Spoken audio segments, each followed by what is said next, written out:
TDAH. Esse tem sido um termo usado muito nos últimos anos, certo? Com certeza você já deve ter visto, ouvido milhões de vídeos na internet sobre TDAH. Pois é, muitas verdades, muitas informações desencontradas, muitas informações que a gente não sabe se estão certas, se estão erradas.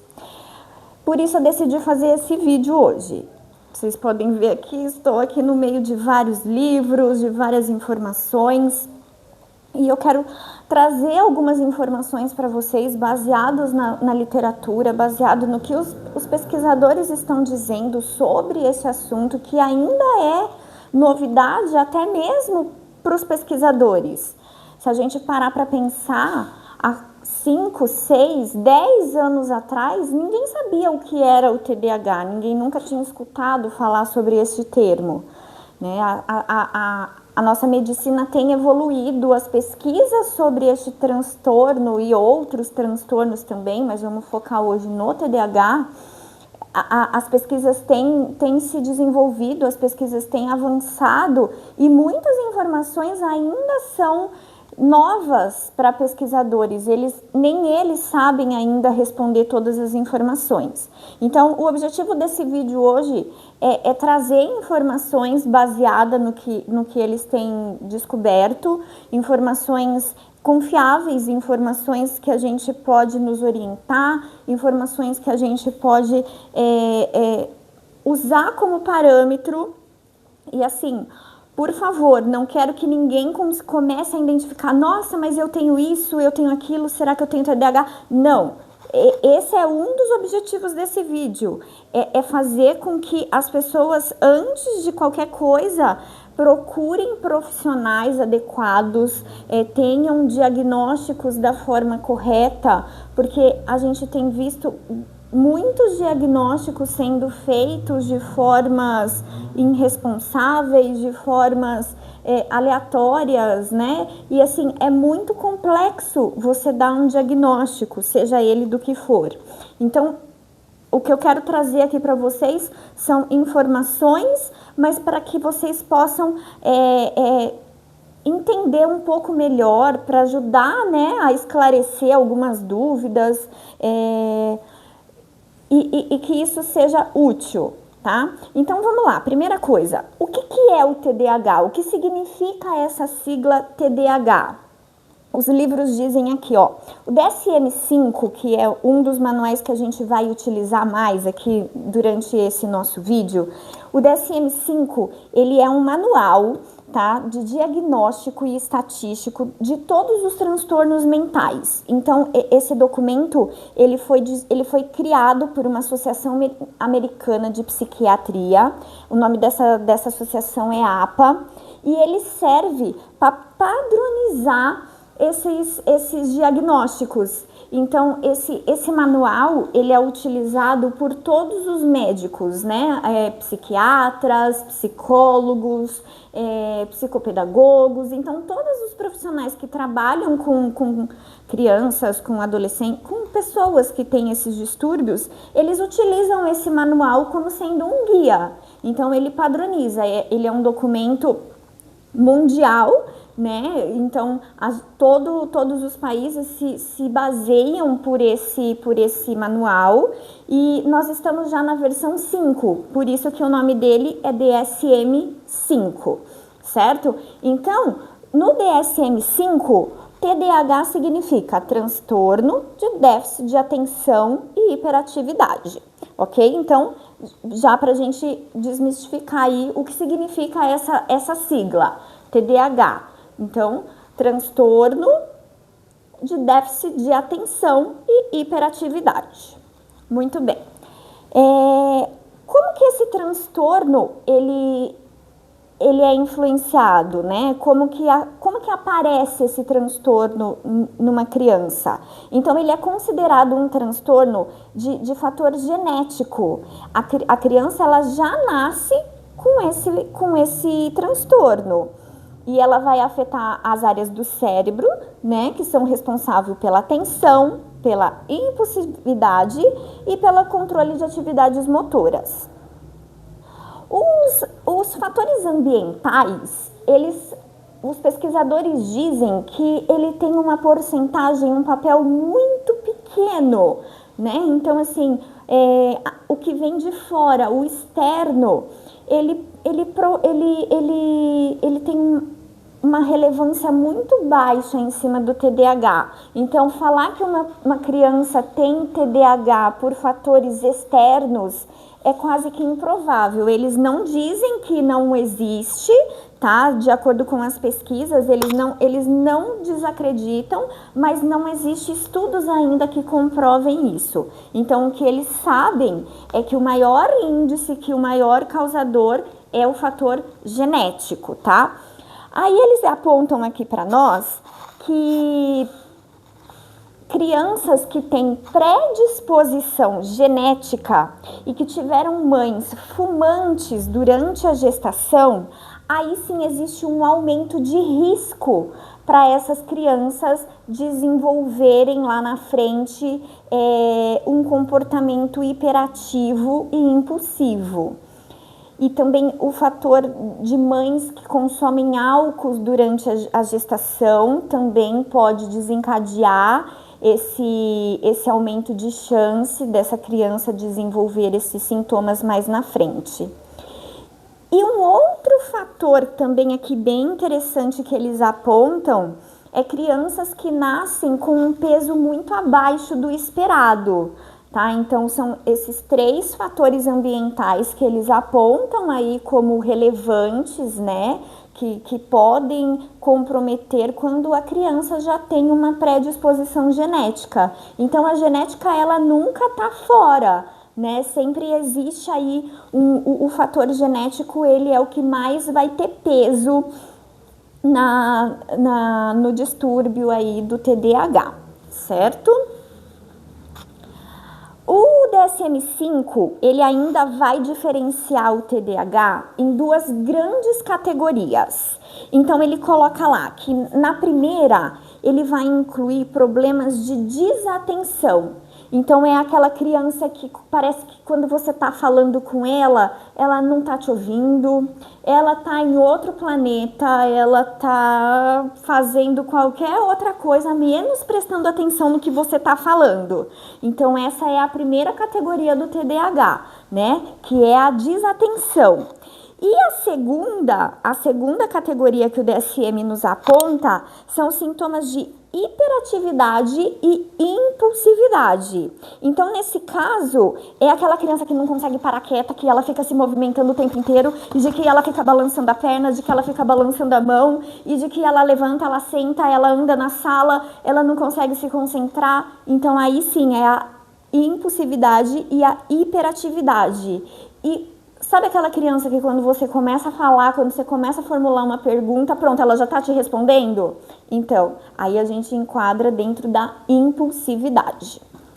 Eu trouxe também para vocês um estudo de caso. Um caso que foi constatado, foi diagnosticado como sendo de TDAH, né? Então, é uma história que ela está dentro deste livro aqui. Ele traz diversos relatos, não só de TDAH, né? Ele vai trazer todos os transtornos aqui pra gente. É um livro muito legal. E aí eu trouxe aqui para vocês, eu quero trazer os trechinhos aqui que ele fala sobre um caso de uma criança que foi diagnosticada com TDAH. Então, assim, eu vou mostrar para vocês e aí eu tenho certeza que muitos vão conseguir identificar traços, né? Se tem um filho ou se conhece alguém que tem TDAH, vão conseguir identificar os traços desse estudo de caso, desse garoto aqui, que foi o caso que eles abordaram. Então, olha lá, o título é O Menino que Não Podia Ficar Quieto. Então, conta aqui a história de um menino que tinha muita dificuldade em casa, na escola, porque ele não era aceito em nenhum lugar. Ele adorava praticar a maioria dos esportes, porém ele não conseguia terminar nada. Os amigos ficavam sempre muito bravos com ele, porque ele queria assumir todas as posições do jogo. Então, se ele estava jogando futebol, ele queria ter todas as posições ao mesmo tempo, né? Ele não conseguia se concentrar em uma única posição. Não, ele queria fazer tudo ao mesmo tempo. E isso provocava nos amigos um descontentamento muito ruim, né? Os amigos ficavam muito bravos com ele porque ele não conseguia seguir as regras do jogo. Então, isso fazia com que ele muitas vezes ficasse isolado, tivesse problemas de socialização, porque ele não conseguia se enquadrar, certo? E isso é um dos problemas que crianças com TDAH sofrem, né? De às vezes não conseguirem brincarem junto com outras crianças, porque elas não conseguem seguir as regras, ou porque ela tá brincando aqui, daqui a pouco ela já tá brincando lá com a outra criança, não consegue terminar as tarefas. Eles começam muitas tarefas ao mesmo tempo e não conseguem finalizar. E isso é o que está mostrando aqui nesse caso que a gente está vendo agora desse menino que não conseguia terminar as tarefas que ele começava. Na escola, ele ia bem, embora a professora já tivesse alertado os pais que o rendimento dele estava diminuindo. Então, às vezes, a gente imagina que uma criança com TDAH, ela vai sempre mal na escola. E não necessariamente. Às vezes, ela pode começar os primeiros anos indo bem e as dificuldades começarem a apresentar de acordo com que vai ficando mais difícil. Então, no começo, pode ser que ela consiga acompanhar e pode ser que lá na frente ela comece a apresentar as dificuldades. Claro que não é regra. Cada criança vai ter um desempenho diferente, né? Nesse caso aqui, desse estudo de caso, esse menino, ele acompanhava nos primeiros anos e aí chegou no momento em que a professora começa a alertar de que ele está indo mal. E que muitas vezes os professores, até sem saber, né, falam, mas se ele prestasse mais atenção na aula, talvez ele fosse melhor. Mas às vezes isso vai além do que a criança consegue, né? Às vezes ele não presta atenção, não é porque ele não quer, mas porque ele não consegue se concentrar naquela tarefa exclusiva, ok? Então,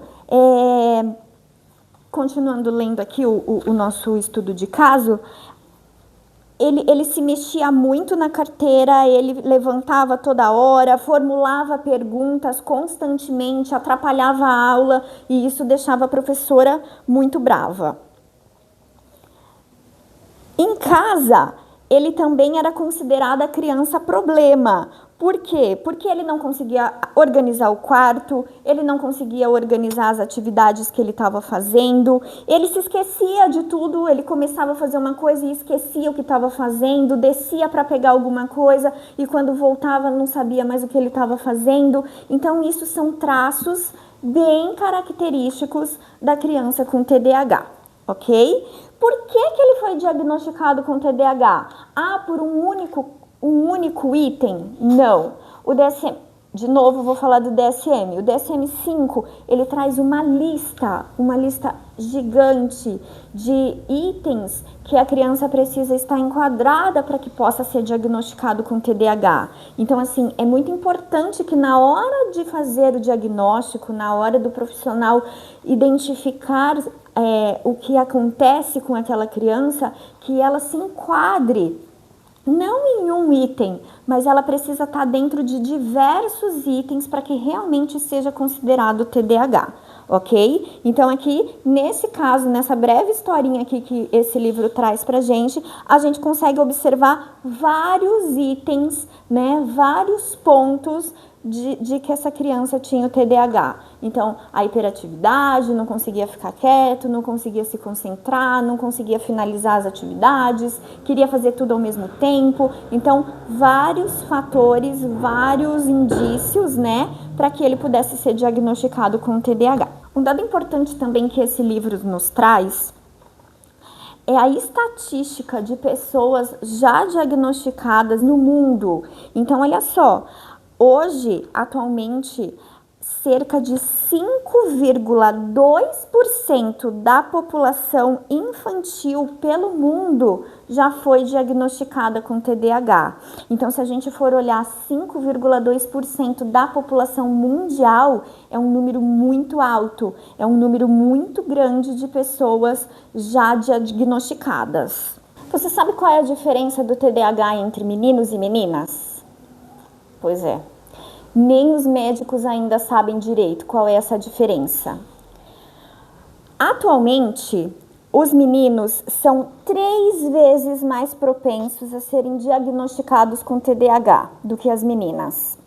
Mas isso ainda é algo desconhecido para os pesquisadores. Por quê? Não é que está confirmado de que os meninos têm mais TDAH. Não, o problema é que para identificar o TDAH nos meninos é mais fácil do que nas meninas. Nas meninas, normalmente, o TDAH ele vem disfarçado de ansiedade, depressão, e isso faz com que o diagnóstico nas meninas seja mais tardio, seja mais difícil. Então, a grande maioria das pesquisas, elas têm como foco os meninos. As meninas têm uma pequena parcela dentro dessas pesquisas. A nossa sociedade tem como cultura já dizer que os meninos são mais bagunceiros, os meninos são mais ativos, os meninos correm mais, se movimentam mais. Então isso faz com que o foco fique sempre mais direcionado para os meninos no TDAH. E aí as meninas acabam sendo esquecidas nesse primeiro momento nessas pesquisas. E aí a gente vê um número muito mais alto de meninos com TDAH. Mas os pesquisadores já estão atentos a isso e estão mudando esse foco das pesquisas para que a gente possa realmente ter certeza dessa informação. Se esse número realmente ele é maior nos meninos ou se simplesmente essas pesquisas não foram direcionadas da forma correta. Outra informação importantíssima que nós temos em relação a essa diferença de meninos e meninas é que a gente percebe que esses meninos eles vão crescendo, essas crianças eles vão crescendo. E olha só o que acontece. As pesquisas, elas apontam para a gente que já entre 3 e 4 anos de idade já começam a ser notados essas tendências do TDAH nas crianças, nos meninos. Porque vão ser crianças mais ativas, crianças mais arteiras, mais lentas na aprendizagem. Elas podem também demorar mais para aprender a usar o vaso sanitário sozinha. Então, já são os pequenos traços que a gente começa a identificar lá por volta de 3 e 4 anos de idade. Os sintomas de desatenção, impulsividade e hiperatividade tornam-se cada vez mais evidentes durante os primeiros anos escolares, né? Então, quanto mais eles vão avançando nas escolas, essas dificuldades vão se tornando mais visíveis e aí a gente consegue ir investigando melhor para ter a certeza daquela dúvida que já começou lá com 3, 4 anos de idade. E aí, essa criança, ela vai crescendo. Conforme essa criança vai se tornando adolescente, vai amadurecendo, existe a mudança dos comportamentos. Então, essa hiperatividade, às vezes, ela pode até diminuir, mas outros problemas, elas podem ir aparecendo. Então, por exemplo, em adolescentes, meninos aqui a gente está dizendo, né? Existem a maior probabilidade de contrações de infecção sexualmente transmissíveis. E nas meninas, a gravidez precoce.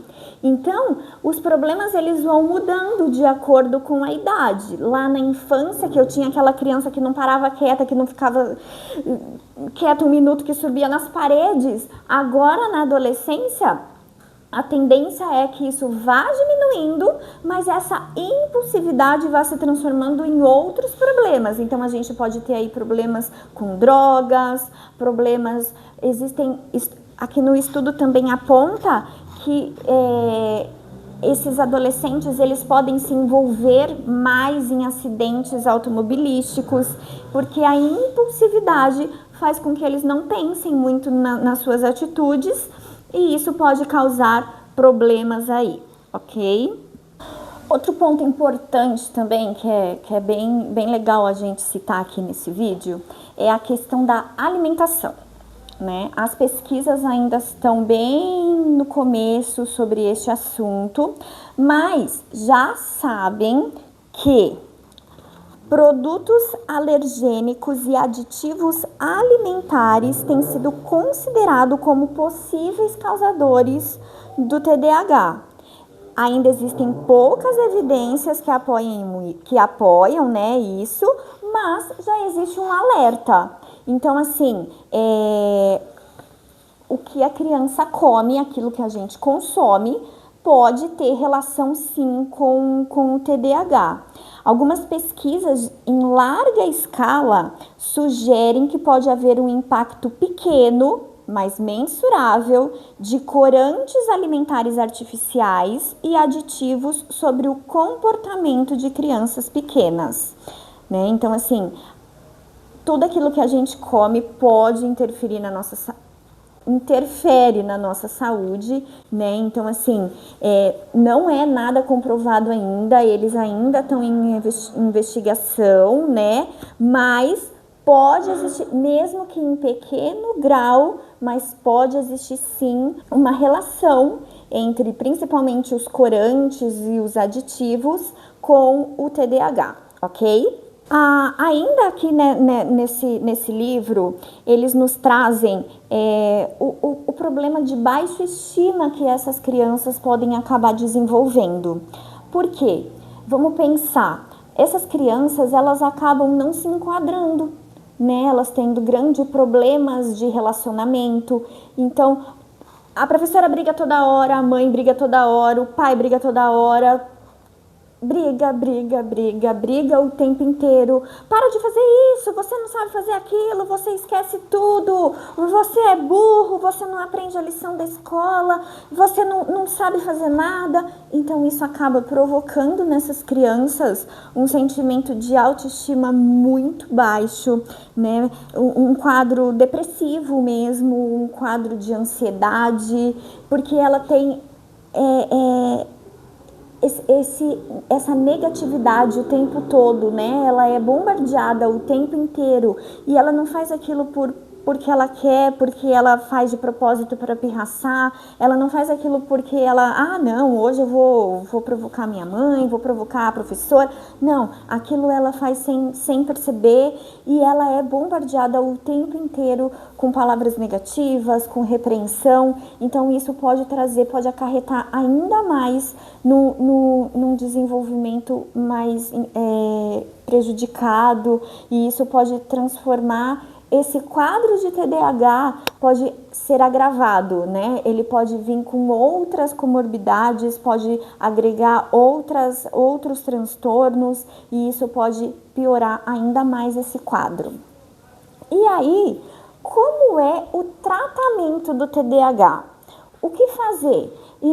Meu filho foi diagnosticado com TDAH, tô perdida, não sei o que fazer. Como que é o tratamento de TDAH? Todo mundo fala em medicamento, todo mundo fala que agora ele vai melhorar, mas eu não quero dar remédio porque é droga. O que os pesquisadores dizem? O que os médicos sugerem? Como que tem que ser esse tratamento? Como que o tratamento é eficaz? Como que eu vou ter uma melhora? Como que isso vai resolver a vida do meu filho? Ele vai deixar de ter TDAH? Não, ele não vai deixar de ter o TDAH, né?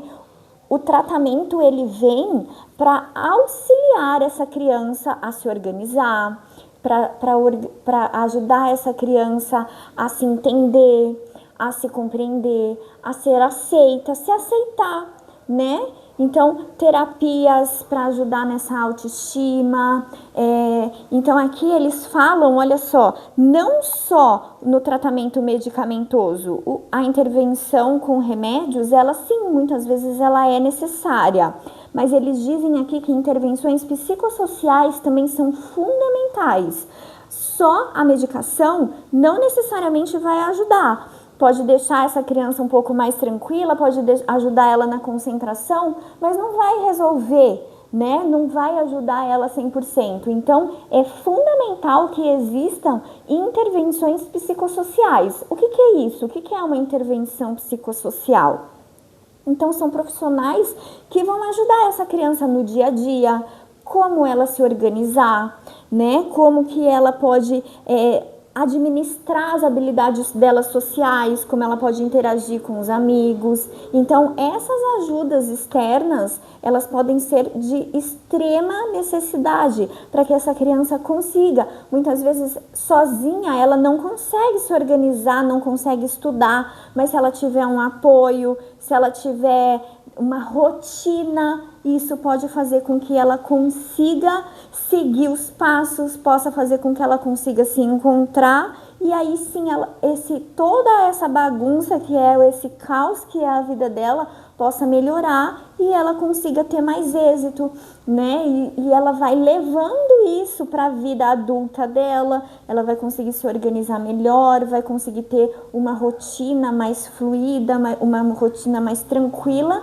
e isso faz com que ela tenha menos problemas, menos ansiedade, ela consiga ter menos intervenções, né? Tenha menos...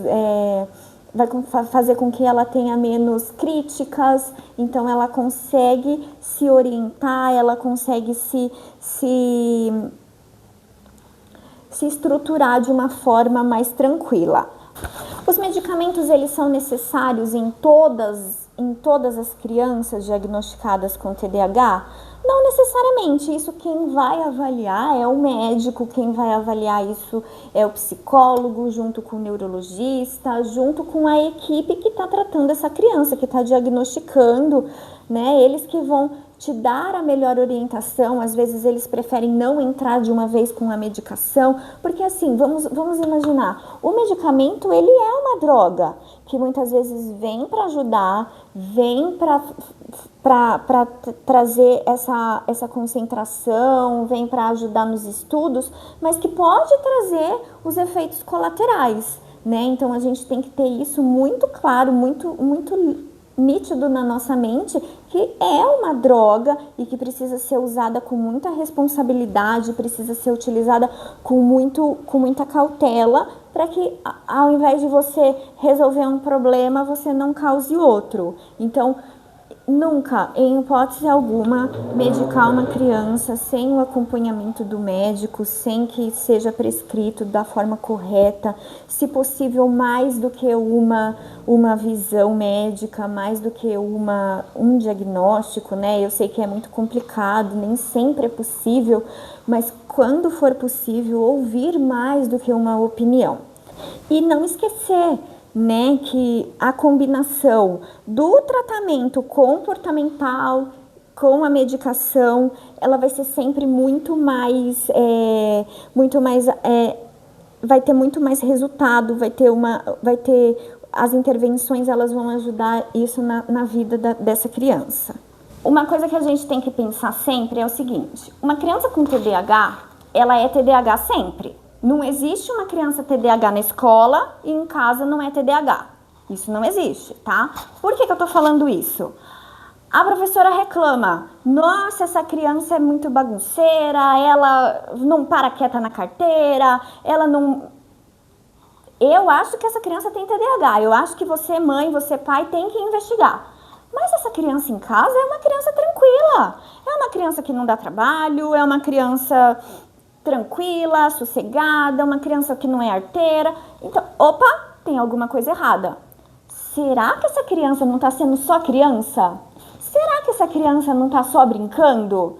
Porque toda criança, ela é agitada por natureza. Vamos imaginar uma criança de 5, 6, 7 anos. ela não é uma planta, ela não é um vaso, ela não vai ficar sentada durante 4 horas de escola, sentadinha, quietinha, sem falar nada, não pode nem piscar. Não, gente, é uma criança. Então a gente tem que tomar muito cuidado com isso, né? Porque assim, muita gente, a gente vê todos professores falando, essa criança tem TDAH, muitos pais também falando, meu filho não para quieto. Calma, gente. Não é porque uma criança corre, uma criança brinca, uma criança tem que ser criança. Criança tem que extravasar. Imagina, eles ficam 4 horas numa sala de aula. Não dá para uma criança de 5, 6 anos ficar o tempo inteiro imóvel, né? Então a gente tem que tomar muito cuidado quando a gente fala sobre isso, né? A gente não pode ficar jogando que tudo é TDAH, que tudo... Não, calma. Por isso que a gente vê aí na internet, a gente vê essa onda se falando muito em TDAH, porque todo mundo agora tem TDAH, então muito cuidado. Quando eu falo pra gente ter cuidado, pra gente ver profissionais sérios para darem laudos, é justamente por isso. A gente vê profissionais que em uma sessão te dão um laudo de TDAH. E existem critérios muito sérios que devem ser seguidos e que a gente não pode pular etapas. Não tenha pressa para ter um diagnóstico. O diagnóstico é uma coisa muito séria, é uma coisa que vai marcar a vida dessa criança. A falta de um diagnóstico, ele pode atrapalhar muito o desenvolvimento de uma criança, porque quanto mais cedo você entra com uma intervenção, melhor é. Mas um diagnóstico errado pode provocar maiores problemas até do que a falta de um diagnóstico. Então é muito importante a gente ter muita cautela, a gente tomar muito cuidado na hora que estivermos falando de um diagnóstico. Outra coisa que também a gente tem escutado falar muito na internet, que o uso de telas excessivos tem causado TDAH nas crianças. Calma. Realmente, a gente sabe que o uso excessivo de telas nas crianças é extremamente prejudicial à saúde, ao desenvolvimento. Isso ninguém questiona. Isso já está comprovado cientificamente, isso já tem estudos que estão dizendo isso. Ok, ninguém está discutindo isso. Mas falar que o uso de telas, o uso de celular, o uso de jogos causa o TDAH... Isso é muito grave, não é bem por aí. A gente viu aqui em pesquisas que eu trouxe para vocês informações que dizem que o TDAH ele é causado por fatores genéticos, ok? Então, vamos imaginar uma criança que tem lá a predisposição de ter o TDAH. Uma criança que tem o TDAH, certo? Quanto mais ela consome as telas, quanto mais ela consome esses vídeos rápidos, quanto mais elas consomem essas informações que são muito rápidas, que são muito, né, que o tempo inteiro passa, isso vai acelerar, isso vai deixar com que essa criança que já tem um TDAH se torne ainda mais grave, isso fique muito mais evidente. Né? Isso vai fazer com que essa criança desenvolva ainda mais ansiedade. Então, muita calma nesse momento. Essa ansiedade, essa falta de frustração que as telas proporcionam para as crianças, porque ali nas telas, elas têm tudo no estalar dos dedos. E aí, às vezes, a gente precisa que elas... calme, né? Às vezes a gente fala um não para essa criança, pronto, já vira um caos, já vira uma calamidade. Então, muito cuidado com isso. Não é a tela que causa o TDAH, mas a tela vai provocar um agravamento nessa criança que já tem esse TDAH, que já tem essa ansiedade, que já tem qualquer que seja o distúrbio que ela tenha. Ok? Então isso vai agravar, vai piorar, vai deixar com que ela fique ainda mais ansiosa. Então, vamos sempre lembrar, uso de telas tem tempo, tem a idade certa, vamos seguir aquilo que os médicos nos orientam, qual é a faixa etária da criança, qual é o tempo que ela pode utilizar de tela. As telas, elas são 100% prejudiciais? Não, se essa criança consumir um conteúdo que vai estar ensinando, um conteúdo educativo, isso pode ser bom para ela, né? Ela pode aprender uma outra língua, um inglês, por exemplo. Se é uma criança pequenininha, ela pode aprender cores, pode aprender números. Então, não necessariamente o uso da tela, ele é 100% prejudicial. Né? A gente precisa saber o que essas crianças estão consumindo, como estão consumindo, ter tempo, ter regras. Então é fundamental que a gente tenha tudo isso em mente, que isso seja claro, que a gente tenha certeza do que eles estão consumindo. Se você viu até aqui esse vídeo, pode ser que você tenha agora uma dúvida. Tá bom, acho que o meu filho se enquadra em algum desses sintomas, desses comportamentos.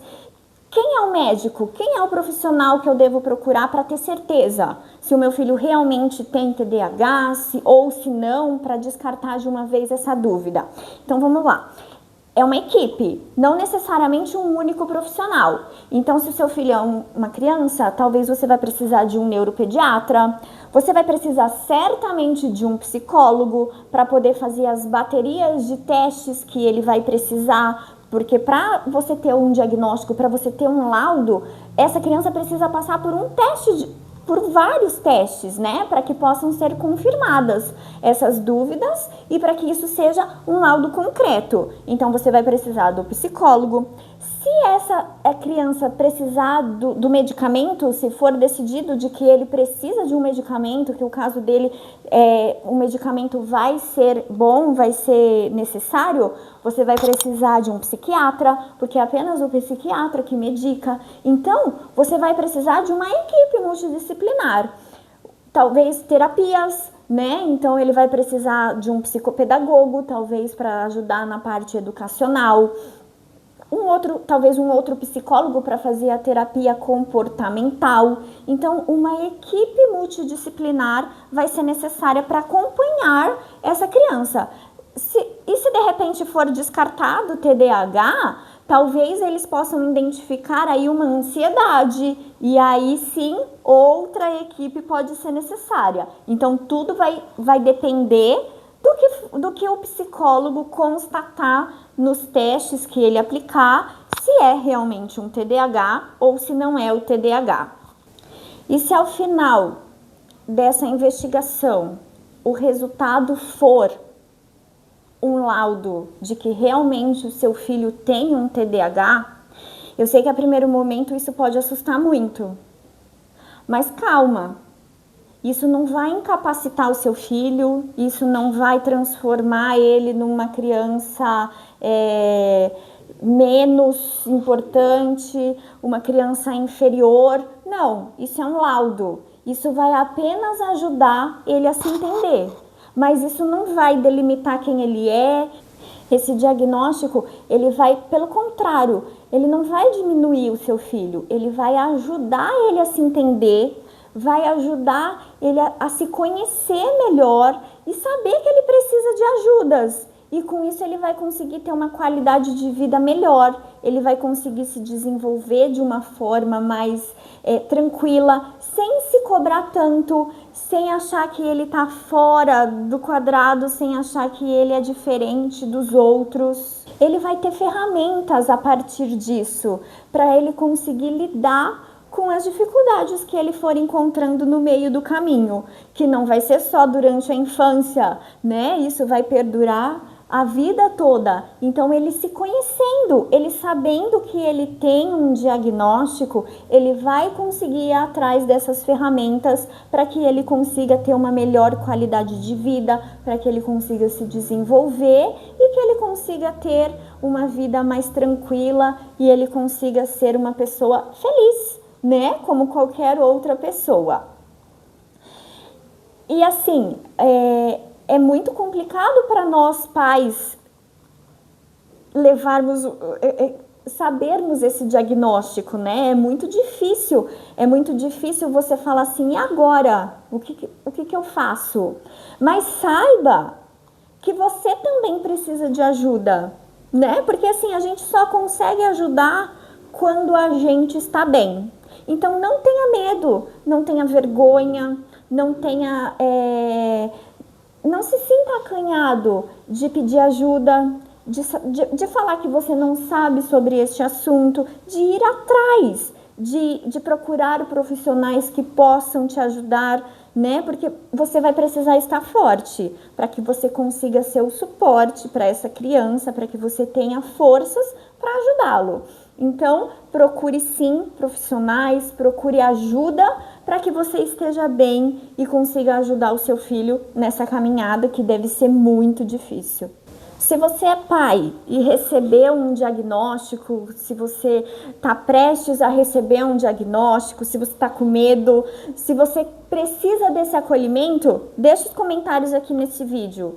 A gente vai preparar um novo conteúdo para vocês, dizendo como, quando, porquê, quem pode auxiliá-los, para que vocês consigam passar por essa fase de uma forma mais tranquila, sem se culpar, porque muitas vezes a gente acaba se culpando, né? Achando que, isso é genético, então isso é minha culpa, isso é culpa do meu marido. Não!